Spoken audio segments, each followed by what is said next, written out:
در ایالات متحده آمریکا ثبت گفتگوهای رئیس جمهوری سابق جورج بوش و همتای روسیه ولادیمیر پوتین را نشر کردند که ضمن یکی از آنها این دو نفر رهبران ایران را دیوانه خواندند. سه سنده که بایگانی ملی آمریکا روز 23 دکبر نشر کرد متن گفتگوهای خصوصی ولادیمیر پوتین و جورج بوش در سالهای 2001 تا 2004 و 2008 می باشد. همکارم طاهری سفر به بخشی از گفتگوهای دو رهبر درباره برنامه‌های اتمی ایران توجه کرد و قبل از برنامه در صحبت از او جزئیات این مکالمه ها را پرسیدم. رهبران آمریکا و روسیه از همان اول درباره تهدید برنامه‌های اتمی ایران توافق نظر داشتند و در اولین گفتگوی هر دو در اسلوونیا در سال 2001 ولادیمیر پوتین به جورج بوش گفته است به نظر او ایران در پی ساختن بمب اتمی است. این مکالمه زمانی صورت گرفت که ایران را به پیش بردن تحقیقات درباره ساخت بمب اتمی متهم کردند.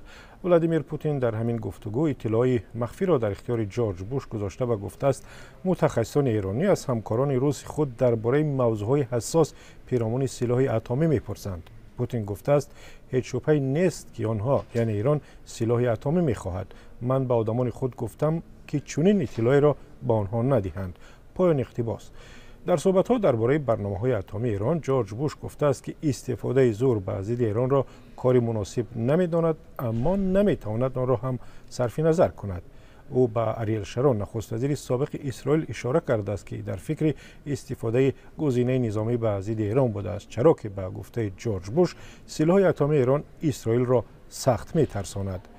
جورج بوش که در عهد او آمریکا درگیر دو جنگ هم در عراق و هم در افغانستان بود اصرار کرده است که راه دیپلماتی باید نتیجه بدهد، چرا که اگر اسرائیل به ایران حمله کند درهای جهنم باز می شود. از همکارم همچنین پرسیدم که نگرانی های رهبران آمریکا و روسیه درباره برنامه‌های اتمی ایران بیشتر از چی عبارت بوده است؟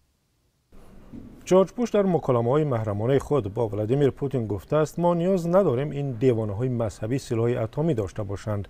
عین نگاه را هم پوتین داشته است و در گفتگوی در سال 2001 با جورج بوش ایران را کشوری یاغی و یا سرکش خوانده گفته است. روسیه تاریخ پیچیده با ایران دارد.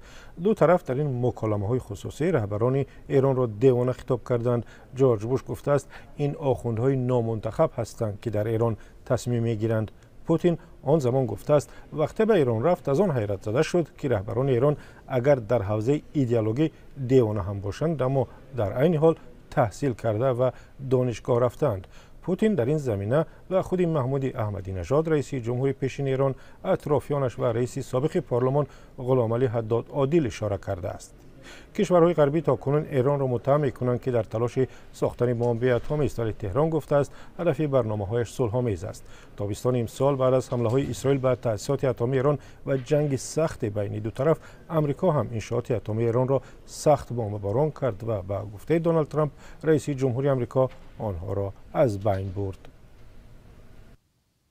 همکارم طاهری سفر درباره مکالمه‌های محرمانه جورج بوش رئیس جمهوری پیشین آمریکا و ولادیمیر پوتین رهبر روسیه درباره برنامه‌های اتمی ایران گزارش می‌داد.